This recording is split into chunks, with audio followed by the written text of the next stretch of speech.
Today's episode of the GoldCast is sponsored by the tears of Aaron Rodgers. I have them in a cup. I'm drinking them right now. They do, Ray. You know what it tastes like? Tastes like victory. That's exactly what I was gonna say. You stole the words right out of my mouth. You know why? Because that's exactly how it tastes, Ray. That's the only way it can taste, like victory. Raymond, why don't you let them know, where can the GoldCast Nation find us? You can like us on Facebook.com/theGoldCast, and you can also follow us on Twitter at @the_Goldcast. And be sure to like, subscribe, and comment on Apple Podcasts, YouTube, and Stitcher, all under the same moniker of the GoldCast. And if you do like the video, be sure to give it a like. That certainly helps us out. And if you, want to turn it on to some of your friends, be sure to share the video. Leave a comment if you would like us to read it here on air, because we are going to go over some of the comments. We're going to actually go over predictions. We're going to see how well you guys predicted the final score. And then we're also going to take maybe a question or two. We'll see. All right. Here we go. Green Bay came into town. They walked in as men and they left as boys. As it always usually happens this decade when an Aaron Rodgers team meets a good 49ers team. Hasn't beaten a good 49ers team the entire decade, and yesterday was no exception. We're going to get into it. But of course, the greatest fanless in the game is here. Your professor of fanlism, he's in the building too. Classes in session. Let's go. San Francisco, are you ready? This is the GoldCast.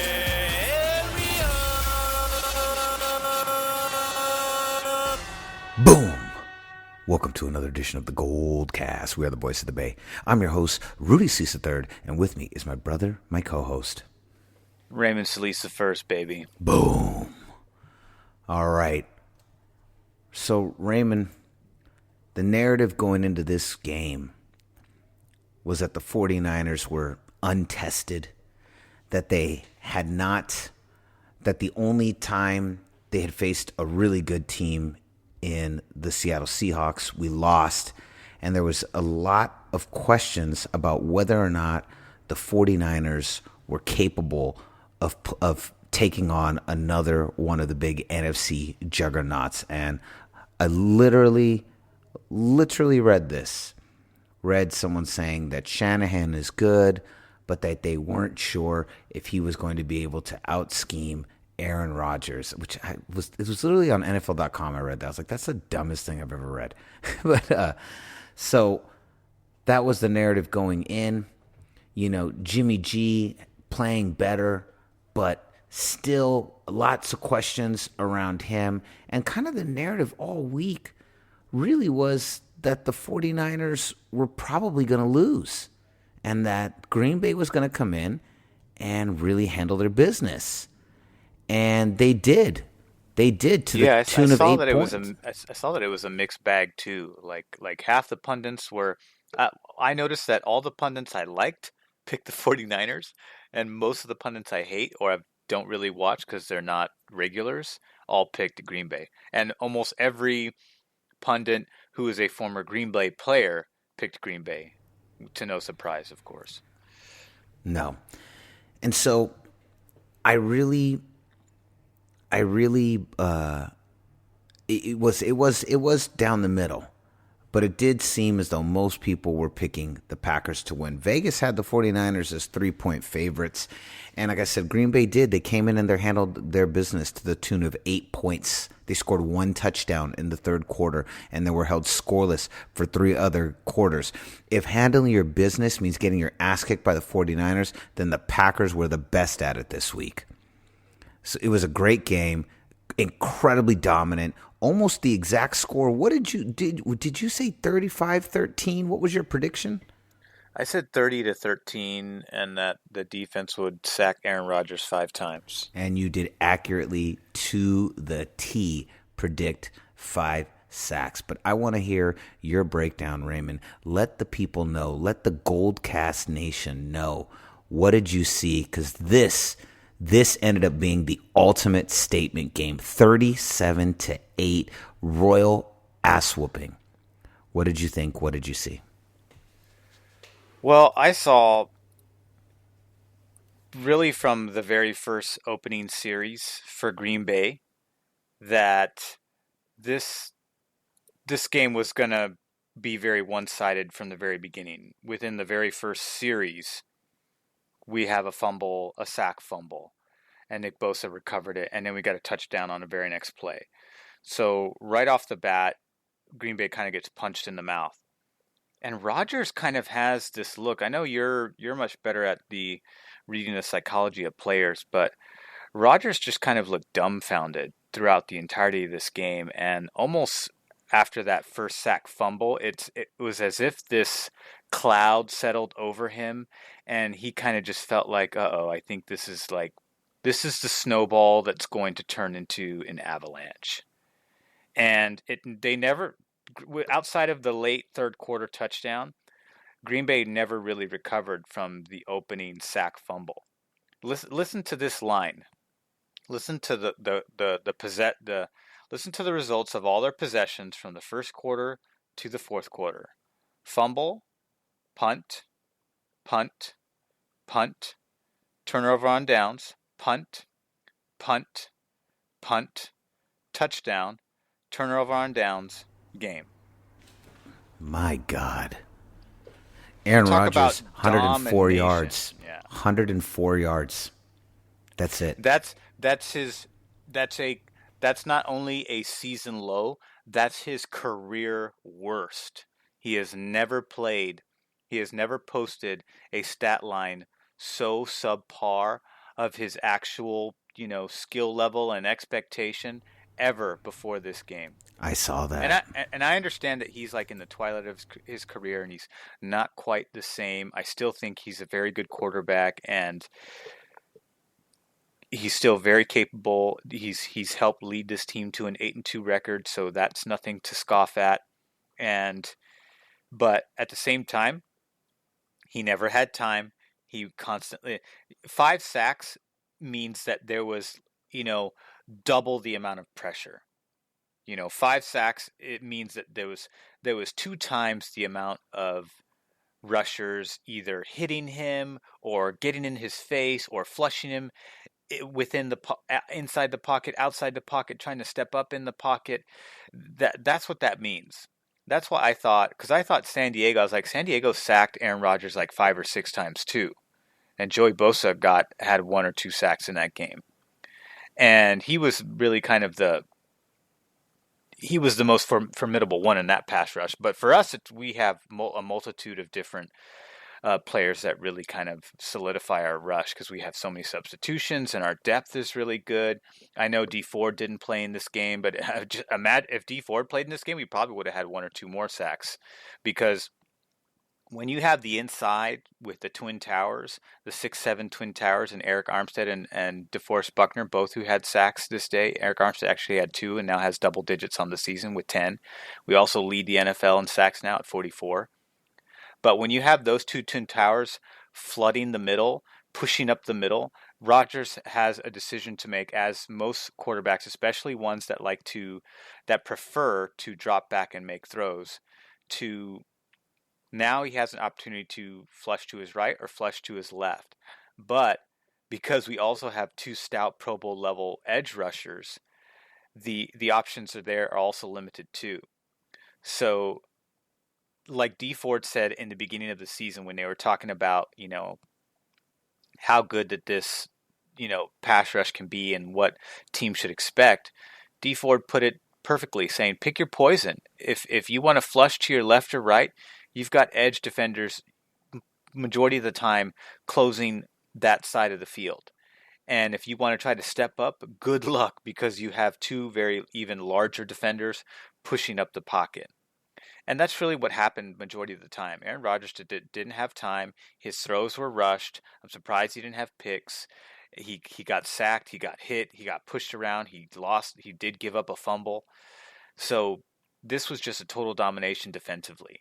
On the other side of the ball, we did see Green Bay did sack Jimmy a couple times, and one of those was a coverage sack. The other one was just poor protection that we were getting early on in the game due to Justin School getting beat by one of the Smith brothers. I forget which one was on him. They also changed sides too. But we made an adjustment early in the game and said pulled him out and put Daniel Brunskill in, and then that changed the protection. The protection got much better after that and was very consistent in terms of protection and also run blocking downfield.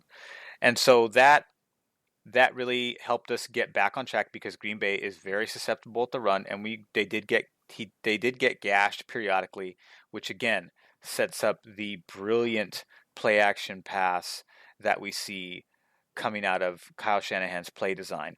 The play that sticks out to me the most is there's a lot of plays that stuck out to me, but the one that really stuck out to me is George Kittle's big touchdown catch. And George Kittle he was amazing. He led all receivers with 6 receptions, 129 yards. He caught all 6 of his balls thrown his way, and he had the big monster touchdown for I think like 61 yards.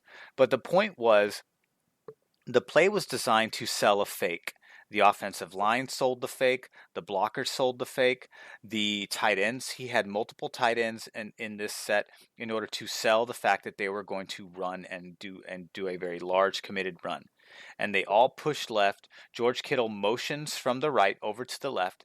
And then when he starts out in his route, he actually is trying to sell a corner route on the defender. And then once the corner bites, it's either the corner or the safety, I can't remember. But once he bites on the fake, then he pivots to right and then finishes the post route. It's called a post. And so fake the corner and then actually go for the post. And once he did that, it was pay dirt. He has enough speed, even though he's got a chip bone that he's running on right now, to outrun the defender. And Jimmy Garoppolo just nailed him pretty much in stride. The same thing that happened to Deebo Samuel earlier in the game. But that was just, and the importance of that play was not only the fact that the Green Bay bit on the run and also bit on the fake route by George Kittle, but because this came after Green Bay's lone touchdown and 2-point conversion. It was the long 8-minute drive in the third quarter, took up majority of the third quarter. It was 13 plays, 52 yards, and it was greatly assisted by uncharacteristic penalties on the defense that had a lot of penalties this game, more than I've seen all season, according to my recollection, although I can't be sure. I have to look at the numbers, but that was the impression I got. And those penalties are really what kept the drive alive, because they were stopped on more than one series throughout the duration of that possession. But they got that score, and Kyle Shanahan basically said, I'm going to, because you got this score, and now it's 8-23, I'm going to now do an explosive on purpose, by design, scripted, in order to really nullify that effort and demoralize the Packers. Because right now they think that they have a sign of life. They're only 2 possessions out of it, and so you think and it's still within the third quarter. You have a whole nother quarter to play with in terms of trying to get back into it. So to me, Kyle Shanahan played this brilliantly, because in 2 plays on the ensuing possession on our own 25-yard line, he just had 2 plays for 25 yards, which included the second play of that drive was the George Kittle 61-yard touchdown pass, which was a beautiful pass by Jimmy Garoppolo. And it was 26 yards after the catch. So, more than a third of that yardage was George Kittle just outrunning the defenders in Green Bay and taking it to the end zone. And so to me, that was such a pivotal play, because not only was it, signifying George Kittle's return to the lineup and what he means to this offense, but also keeping Green Bay honest and just saying, hey, you might have earned that touchdown, but just guess what? You gave those points right back, and now you're right back where you started. And, you're in a deeper hole now, because we got that score quick. And then the very next possession for them, they actually held the ball for 12 plays. They took up about 6 minutes of the quarter. So they really dominated the time of possession in the third quarter, but it really only amounted to 8 points and then a turnover on downs. And then after that, it was just, just such a terrific effort from everybody. Deebo Samuel, there wasn't a whole lot of passing in this game because I felt like our rushing attack was executed very well. And so I didn't see there. My impression was there wasn't a huge need to throw heavy. You notice that whenever the running game's going, Jimmy G throws for under 300 passing yards because that's kind of where we sit. We had 117 rushing yards and 253 passing yards. That's kind of that's the balance that Kyle Shanahan. That's like the average that you tend to see. He usually hits somewhere around 250 yards when they rush for over 100. Yeah, exactly. And that's because that's by design, because it's like you don't need to do that. If you're gashing them, then great. Then you can do play action plays to keep the drive alive, or you can use play action plays like we saw with George Kittle to create an explosive. I think the Niners had 6 explosive plays on the day. Some of them were running. We saw the 2 big explosive passing touchdowns. Those were all on the money. To me, this offense looked like it looked similar to how the Chiefs operate. So the Chiefs have a lot of explosive plays from Patrick Mahomes, where he usually dumps the ball off to Tyreek Hill, who can catch the long ball and catch the short ball and beat you with his speed and agility. So sometimes Mahomes will dump it off in a short pass, and then the receiver will do all the work, like we saw with Deebo Samuel doing this when he was in the slot position. I think it was like 2nd and 6 in the what was it, the second quarter, I believe. Yeah, and he did a short pass over the middle, and then Deebo Samuel took it for 29 yards after the catch.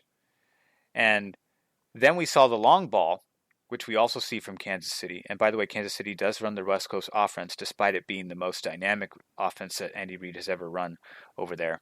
But then we saw the long ball for George Kittle, which was also it reminded me of Patrick Mahomes, because that's what he does. I usually see him dump off a ball, and then the guy gets the yards after the catch touchdown, and then I see him throw the long ball for the more signature touchdown throw that Patrick Mahomes does. We don't do that as often because we just operate. We're more methodical than that offense. But we did see I saw explosiveness like Kansas City, and that's because everything was clicking, right? The running game was going, which opened up the play action pass, and no one's play action pass is better than Kyle Shanahan's. It's just so deceptive, and everyone's bought into it. So there's a concerted effort to really sell those plays in order to give the primary target the explosive. And so this was just total domination up and down. Special teams was excellent today. So this is what I thought it was going to be, because when we did the preview game, I just didn't see I just saw a bunch of matchup problems from top to bottom against this team.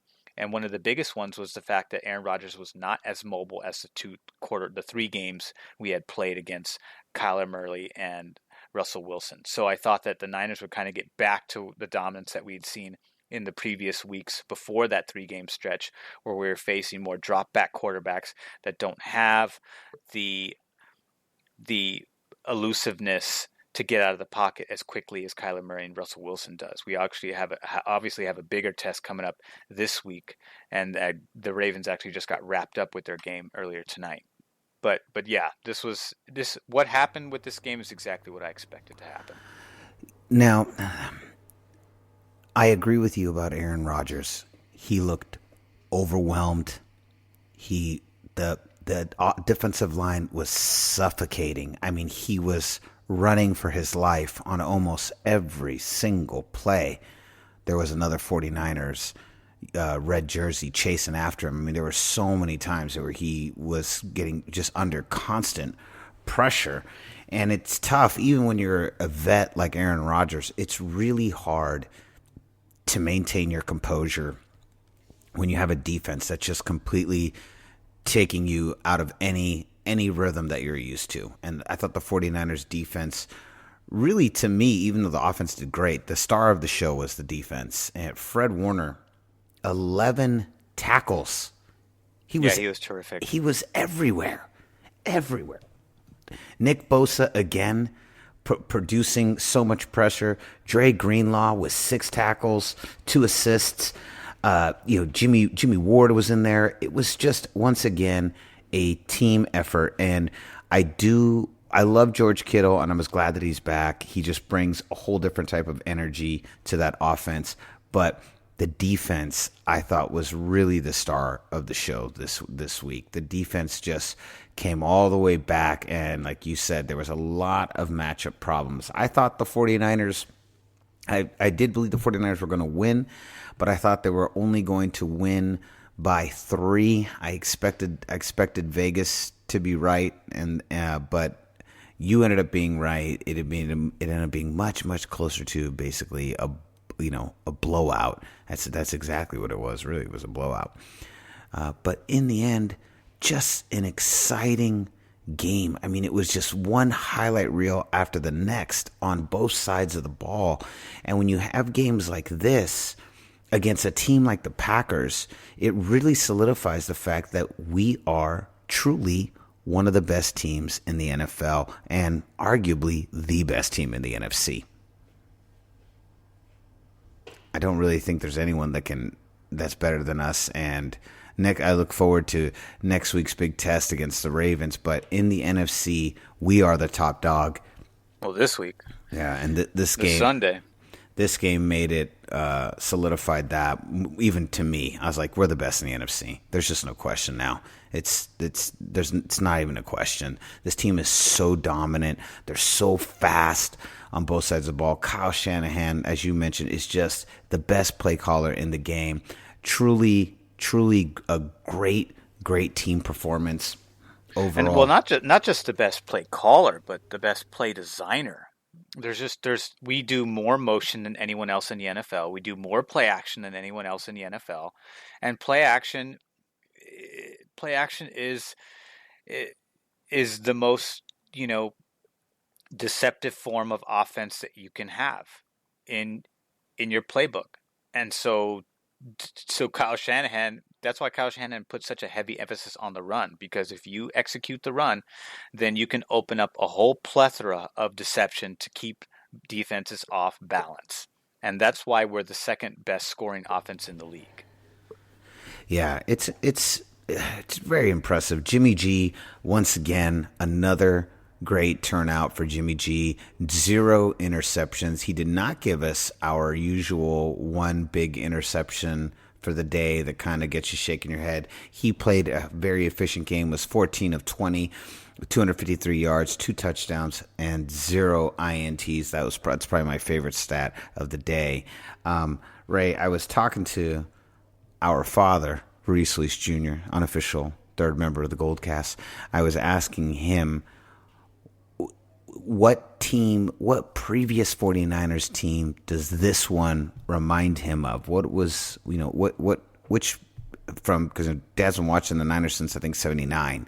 So I said, okay, what team does this remind you of? I'm sorry, which previous 49ers team? And he thought about it for a minute. And he said, son, this team reminds me of the 49ers team that went 15-1, which was the 84 season, on our way to kick Dan Marino's ass and take our second ring. The 15-1 49ers season, for our younger GoldCast Nation fans, is the first time that a team won more games in the regular season than the Miami Dolphins in their perfect season. They went 14-0. And so we went 15-1, and it was actually the best regular season record at the time that it had occurred. It wasn't undefeated, but it was more wins than Miami had received. And he said that defense that year was very dominant, and this team reminds him of the 84 49ers, which I thought was a pretty cool little anecdote. Yeah, I mean, based on record alone, they're the only team that comes close. I think Steve Young's 94 team was 13-3 or 12-4, I can't recall. And the 88 and 89 teams, had multiple losses. But was still a dominant 2-year stretch there. Almost made a run for the third there, but 3 has just obviously been very difficult to do for any franchise with the exception of the Buffalo Bills, but they couldn't get away with a single win. Despite going 4 times straight. And the Patriots also just finished up going 3 in a row. That's right, but they lost one. Yep, and screw the Patriots. So, yes. Raymond, why don't we let's go through the reader comments. I want to see how close were they in their predictions. So name the reader and then what their prediction was. So Niner by Nature was the first one. That's our dude. Yeah. Hey, Niner by Nature, we love you. You're the best. Shout out. He predicted 42-17. Oh, nice. You guys love that 17 margin. I see a lot of 17s with these margins. And then we have Jabari Owens. I recognize that name. Jabari Owens. Another shout out to Jabari Owens. He predicted, coincidentally, 28 to, wait for it, 17. Tyron Wells picked Packers 24-20. Oh, how dare you. So not only was he wrong, yeah, exactly. I think he's a Packers fan. But he was pretty wrong. Johnny Dell. Shout out to Johnny Dell. Johnny Dell's Football Academy. So he chimed in. He gave out a 28-20 score in favor of 49ers. Gold Miner 49 wrote 28-17. So we have 2 28-17 predictions there. Wait, what was Johnny's again? What was Johnny's? Johnny Dell predicted 28-20. 28-20. See, he was like me. He was thinking it was going to be closer. Shout out to our boy Johnny Dells. He is the man. If you haven't gone to subscribe to his football academy, you're really missing out. Go on his YouTube page and go subscribe to Johnny Dells Football Academy he will be breaking down tape of the game. For the game, and I'm really looking forward to seeing his breakdown of the George Kittle game. That's been the most popular play of the game. Obviously, it was the most explosive play of the game, and so I've seen a lot of pundits talking about the play already, but I'm still excited to see Johnny Dell's typically more in-depth version of play breakdowns versus what we see online on other outlets. So Johnny Niner 8 predicted 31-21 Niners. Shout out to John Niner. That's for those of you who don't know, that is one of our fans who has the infamous Michael Myers picture as his profile pic, which is Raymond and I's favorite horror film icon of all time is Michael Myers. So I love that he has the Michael Myers as his avatar. Greatest. Michael Myers is the Joe Montana of horror film slasher killers. He is. He's the GOAT. Andy Laird. Shout out to Andy Laird. He predicted 27-24. And he also said, I'm going to throw this in there. I'm going to read his full comment. 27-24 49ers, and we go 3-0 over these next 3 games. Ooh. And he predicted that Bosa would sack Rodgers 3 times. Bosa did have other sacks in this game, but one of them got nullified by a penalty. He would have had 2, I think. Andy Laird and our boy Mark Thornton, Irish Niners fan, they're going to come onto the show pretty soon here. So get ready. There's probably some of our most diehard international fans, and I've been in talks with them, but we're going to get them on the show. And we're going to do it together for a 49ers international pod. It'll be awesome. And that was it. All of the comments really kind of thought that Green Bay would put up more points, which is fair considering, the quarterback and what type of offense that they can generate when they're clicking on all cylinders, but obviously wasn't the case. And so I think points-wise, Niner by Nature got the closest with 42 because I predicted 30, they ended up scoring 37, and he picked 42. 42 is closer than 37. So congrats to Niner by Nature. That's a great name. That's a Niner great by name. Nature, 88 for the 42-17. And I predicted 13. They ended up getting 8, so I was off by 5 points there. And then an interesting question at the very end by Tribal Blaze 65. He says, "Is it just me or the D Ford trade wasn't really worth it? Dude is always injured every week, and even though he's played all the games, he's had only 20 snaps each game. Kind of a waste to put him millions just for a third down specialist." Now, he actually doesn't have a ginormous contract that we got him. We acquired him by trade. Quan Alexander's the one that got actually a very large contract that's now on IR. So some of that money, at least for the remainder of this season, will be wasted due to injury. But D Ford, yes, D Ford is on a limited snap count because he has reoccurring injuries. I forget what it is, but he has an injury that reoccurs. But in order to keep him fresh and to have him do what he's able to do on pass rush, because he comes in mostly on third downs and passing situations. He's part of the nickel package as well, but in order to keep him fresh, that's what they've decided to do with him. And we have so much depth, though, that we really don't skip a lot of beats when he's not in the lineup. And that was obviously evidence in last night's contest with the 5 sacks in his absence. I really think, though, we do need his speed back, especially for Lamar Jackson, which we'll talk about later in the week before the Thanksgiving break. But that's definitely something we're going to need going forward, just because his speed off the ball is he's the fastest edge rusher that we have. He's faster than Nick Bosa and the Twin Towers. So having that speed solidified on that edge, to have both our edge rushers collapse the pocket and then have the Twin Towers really kind of clog up the middle, that's really what we need against someone like Lamar Jackson, because he just ran rampant against the Rams, and the Rams just really aren't a very good team. That's part of it too. The Rams just have so many holes. I know they traded for Jalen Ramsey, but that's just one corner. They've got issues at safety. They got issues on the other corner. Aaron Donald's really the only one that pass rushes, and you can see that he's been double teamed over 500 times, more than any other defensive lineman in the NFL. And that's because even the past couple years with Aaron Donald there, Aaron Donald was much better when Robert Quinn was there, because then you had to worry about 2 defenders, but Robert Quinn's not there anymore. And it's really just him. So, and I know they got him twice. One was a coverage sack, and the other one was just good pressure. But that's just think about it. That's a shitty pass rush that was able to do that, and it just wasn't enough. They just ran the ball as much as they wanted to, and they threw the ball at will. And if they weren't throwing, Lamar Jackson was doing his thing. So it's just you saw it today.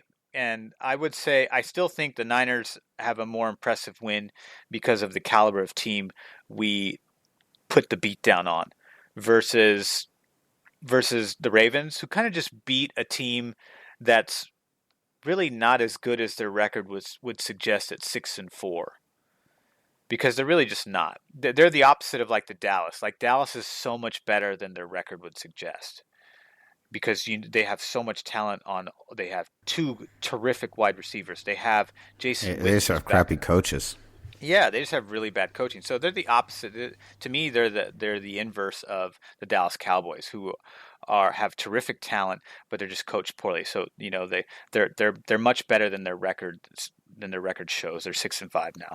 And the Rams are actually, in my opinion, worse than their record shows. They just happen to, eke out a couple of games. The one in Seattle, that was one they actually could have beat. Seattle. That was when Seattle got lucky on that one. But anyways, that's part of the yellow cast. If you want to hear more about the Rams, that's the yellow cast over there. And then there's the neon cast if you want to hear more about the Seahawks. No, I believe the Seahawks cast is called the Stupid Cast. I believe that's actually the name. Stupid. The dumbass team in Seattle cast. Yeah, I think it's called the Bitch Cast. It's called the Bitch Cast. Yeah. Something like that. Like that. I can't remember. Yeah, but D Ford, I think he is worth it as long as they can keep him healthy. He's. I understand he missed this past game, and this was a big game. It's not like he wanted to miss it; he just couldn't. But the depth really is picking up the slack there. Even on the offensive line side, we're picking up the slack. And what more can we say about Jimmy Ward? The guy's starting to turn from the glass cannon to the Iron Man. He's playing through injury. They call him Mr. Glass. Yeah, he's playing through injury, and he's staying healthy, and it's just finally clicking for him, and I'm just happy for the guy, because it's not like I don't like the guy. I mean, I have gone off on him before out of frustration, because it's like I do recognize that he's versatile and he's very good when he's healthy, but he just hasn't been able to put that all together. Same with Eric Armstead. Eric Armstead was injury prone for almost every year except for last year and this year. So check this out. You know, we haven't really given them their due props. You got to kind of give it up to the strength and conditioning team, this new kind of state of the art team that they put in. You know, there's been you know, the way they're resting players and how they're handling. There's a lot of preventative measures, and you know, making players maybe take a game off that they wouldn't necessarily have done otherwise. And I think that in general, and we've had plenty of injuries. Every team does, but in general, the overall health of this team is the best it's ever been. And the strength and conditioning team that they put in, I think, really deserves a shout out, because they've done a wonderful job with these guys. they have. And speaking on that note, game balls and showers. Yeah, Ray, I was going to ask you, who gets your game ball? I think I know, but I want you to tell the people. I'm going to have to go George Kittle. He went Yep. 6 for 6, 129 yards and a touchdown. He just shredded the Green Bay secondary. There was nothing they could do against him. And this is not even 100% Kittle. This is a Kittle running on a bone chip. This is a Kittle who also had, what's the other? It's ankle, and I think it's an ankle and something else. I forget. He was dealing with like 2 injuries. Oh, it was the knee from the hyperextension. But he had the ankle, which is a bone chip, and he had the knee, which was a hyperextension. I think that one is more healed than the bone chip. The bone chip is a lingering injury that he's going to have to play through, and you know he's going to choose to do that because he's just a completely different animal. So yeah, my game ball definitely goes to George Kittle. He was amazing tonight, and you can see why he's so important to this offense. I know the Ravens have Mark Andrews, but really to me, the Ravens' number one offensive player is Lamar Jackson, and for us, in the passing side of it, it's George Kittle, and for the running side, it's really the entire committee. But for me, that game ball definitely goes to George Kittle. I love it. My game ball, I knew you were going to say George Kittle. My game ball is going to Mr. Fred Warner.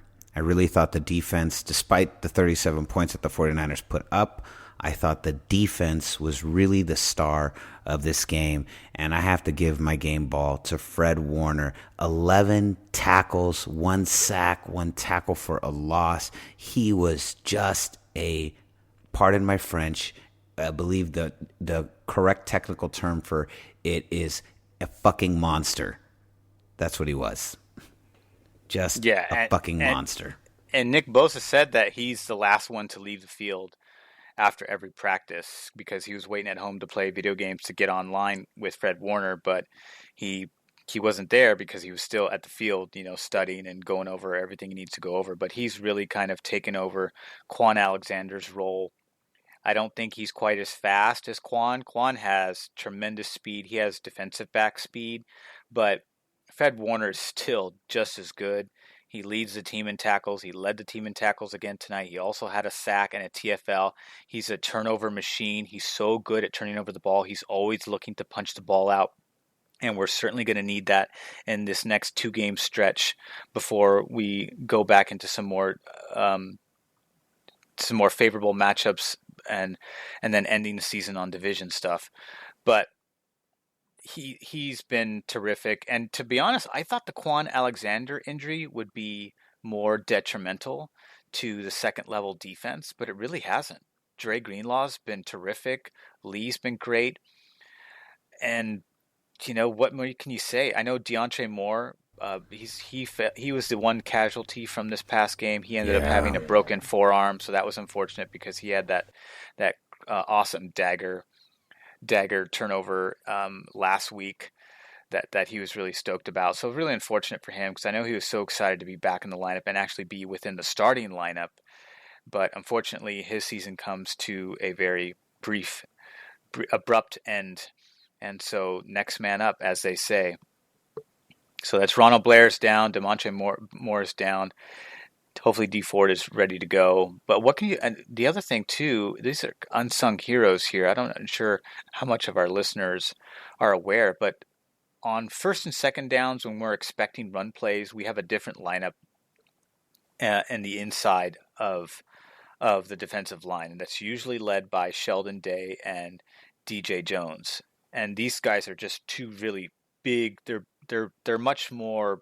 They're girthier than Eric Armstead and DeForest Buckner, who are much. They're tall and they're large, but they're much more leaner and more and just more muscle defined by more muscular physique, long physique. They're very long. But DJ Jones and Sheldon Day are just these two wrecking balls that just crash the middle and disrupt the running game of opponents. And they did a terrific job holding Aaron Jones, who's probably, I would say, would you agree that Aaron Jones is the best back we've faced this season? I mean, Nick Chubb was pretty good, but that's earlier in the season when you're not really in full stride of your offense. And Gurley's been a shell of himself for most of the year. Yes, dating back to last year. Yeah, I would argue he's no. We're forgetting Christian McCaffrey. Oh wait, Christian McCaffrey. Yeah, Christian McCaffrey. Mm-hmm. Well, Christian McCaffrey had his way with some late game explosives in that game. But Aaron Jones is definitely up there. He's a top 10 running probably the back. second best. Yeah, he's definitely the second best, and we're going to face another top 5 running back, 2 top 5 running backs arguably. Coming up in this next week. So that will be a huge test for us, of course. And we're going to get into that because I know it's a game you guys are all itching to hear more about. But we just had to kind of go over the game that was just so dominant. And by the way, a lot of people are now convinced that the Niners are for real. One Ryan Clark is convinced. I like Ryan Clark. I do too. And I was critical of him earlier in the season because I knew the analysis he was given was half-assed because he didn't watch the game, and because he watches all the games and he comments on all the games, and it's impossible to watch every game. So I was critical because I caught him in that little half-ass effort. And then shout out again to Rex Ryan, a guy that I never thought I'd be shouting out more than once, but he said, I think the 49ers are the best team in the NFC, and I've been saying it all year, but nobody believed me because, why would anyone believe me? I'm just a former coach for 30 years. What do I know about football? is what he said on the show. But he's been great. If you guys haven't seen Rex Ryan's take, go on YouTube, type in Rex Ryan 49ers. He's a super, super hardcore believer of the 49ers, and so he has some great stuff that he breaks down about the Niners. And so that shout out to him for being a believer. And I think Max Kellerman is now on the Niner bandwagon. At least he was certainly gave a whole lot of praise. Stephen A. joined maybe like 2 or 3 weeks ago. He was pretty early adopter. You know who also I'm gonna give a shout out to for NBC Sports is Chris Sims. Chris Sims is just all over the Niners. He's been all over the Niners all season and long. he predicted, he kind of felt the same way I did, that there just wasn't really a whole lot of favorable matchups for Green Bay in this contest, and he felt confident that they were going to win. And his co-host on he does a couple different shows on NBC, but the one that I watch is the one he does with Mike Florio, and that's a good Mike one. Florio picked Green Bay to win, and I tweeted Chris Sims. I said, "You officially get bragging rights for your call on this game because the 49ers dominated." And Chris Sims liked it. He didn't reply, but he did like it. I ended up watching the show. He didn't brag per se. He was very respectful to his co-host, but Mike Florio said, admitted he was wrong and just said the Niners are just amazing. He gave a lot of praise and was impressed as we all were about this. I mean, now what I want to see going forward is what's the comparison going to be like going forward as we get closer to the Sunday morning contest between the Ravens and the Niners? Are people going to take this dominating? Because here, a team like the Ravens, I think, should dominate a team like the Rams, much like we did, even though the first quarter we didn't put up the same amount of points. But division games are typically low scoring. for the most part, and that's across the board. If you look across the board, most division games are really low scoring. Look at the They're always really tight. Yes, look at the Patriots and Buffalo. That was a very low scoring game. Look at the Rams. The Rams and Seattle was a tight game, but the scores were a little bit on the high side. The Arizona games were close. The Seattle game was overtime. So division games are typically like that, and that's how they are across the board. Pittsburgh against Cincinnati was 16-10. That was a very close contest. Cleveland actually beat Pittsburgh the week before in the famous brawl. So but the Niners did dominate the second half of that game. The Rams came out, punched us in the mouth in the very first drive of that game, and were never able to generate anything after that. So that was a dominant game. We've had 6 blowouts this season. I think that's tied for the most in the NFL. 6 blowouts, meaning like you win by at least 2 possessions. And I think we've done that 6 times this season. The other 4 games were tight, with the 1 loss, of course. So, and I think the only other team that has that many blowouts is New England. I think New England has 6 blowouts as well. Overall, a great game. Excellent playing by 49ers. All phases of the game, giving some of our older fans shades of the 1984 team, which was a classic pre-Jerry Rice team. That sometimes that game gets a little forgotten, but because it's kind of sandwiched in the middle there. But that and was a great team. That lone loss was really a missed field goal by Ray Wershing. Had he made that field goal, much like had we had Robbie Gould, or at least had a better attempt from our replacement kicker McLaughlin, that we'd still be undefeated. But losing's good. Losing's good. Losing's good for you. It was the best thing to happen, and against that team. And I promise you, we're not going to lose to them for the rest of the season.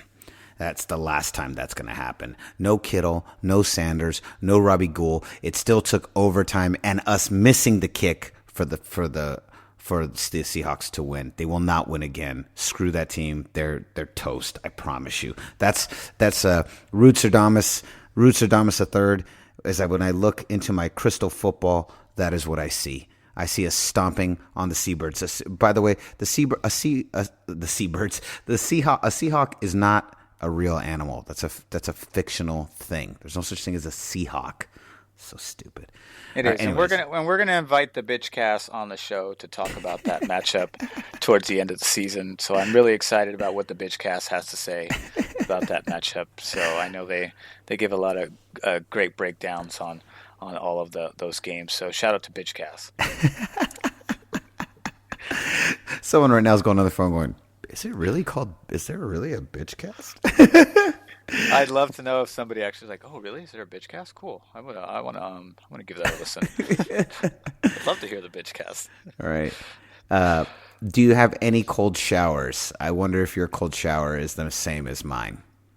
My cold shower, gosh, there's like 2 cold showers I want to give it to, but I think the most deserving one from my perspective has to go to Aaron Rodgers, who just never found his rhythm, never found his footing. He was 20 for 33, 104 yards with 1 touchdown and a fumble, and really, because he had his career worst game, Aaron Rodgers struggles against a good 49ers team. Colin Kaepernick shredded him every time they played, I think. And 4 times in a year and a half. I think they won against us 2 years ago in 20. We played last year. Only the bad team. He's never beaten a good 49ers team this whole decade. Yeah. So to me, my cold shower goes to Aaron Rodgers, who just really kind of had that dumbfounded look on his face. To me, he just seemed like overwhelmed. The look on his face. It was almost like he submitted then. Yeah, like he gave up. That's what is that? Yeah, like he was just like you could just see it. It's like I almost feel like especially when his right tackle went out. Remember when his right tackle left the game, and Nick Bosa's like, "All right, I'm on that side now." Yep. Automatically nominated himself. I was like, "Ooh." To me, it was like like it's like Aaron Rodgers had that look on his like this is going to be a long day. Yeah, absolutely. He did look overwhelmed. Anyways, what do you guys think? Let us know in the comments. What are your reactions to this epic win? Are we officially the best team in the NFC? I think without a doubt the answer is yes. And we will be back later on in the week to preview this game between us and the Ravens for NFL supremacy. Raymond, who is the number one team in the NFL? God, the schedule has worked out so perfectly for us. Is it the 49ers or the Baltimore Ravens? We're going to find out this Sunday who is the best. Whose yard is this? We're going to find out. Now we got through the best game of the week with Green Bay at San Francisco. Now we move on to the next game of the week, which will undoubtedly be the San Francisco 49ers at the Baltimore Ravens, Sunday, 10 o'clock. Let's effing go. Raymond, any final thoughts before we leave? I look forward to getting back on the horn and breaking down this next game because this one's even more significant than the Green Bay game. 100%. Final thoughts. Those Midwest guys, you know, when they come to California and they have to deal with all this perfect weather, you could tell. You know how West Coast teams really struggle when they have to go to the East Coast? Those Midwest teams, when they have to come to the West Coast, they don't know what to do. The weather's too perfect. The warmth, it messes with their joints. That Santa Clara sun just messing with their joints. Makes it's too warm for them. It's too warm. They can't breathe out there. That perfect California weather messes them all up. Yes. Apparently Aaron Rodgers is allergic to California. And even though he's from here. He is from there. Didn't he go to UCLA? No, he went to Cal. That's right, Cal. Yeah. That's right, Cal. He was one of those Cal. And is a Niner fan. Grew up a Niner fan. He did. Yeah, similar to Tom Brady. That's why he gives up when the team is good. It's like a part of him. It's like there's a part of him that's just like, I can't beat my team. I can't do it. I can't do it. When they're shitty, like I'll do it when they're shitty. But you know when the chips are up, you know I gotta take one for the team. That's right. So concludes another edition of the GoldCast. We are the voice of the Bay. I'm your host, Rudy Solis III, and with me is my brother, my co-host, Raymond Solis the first, baby. Boom. We'll see you next time. Same GoldCast time, same GoldCast channel. This is the GoldCast.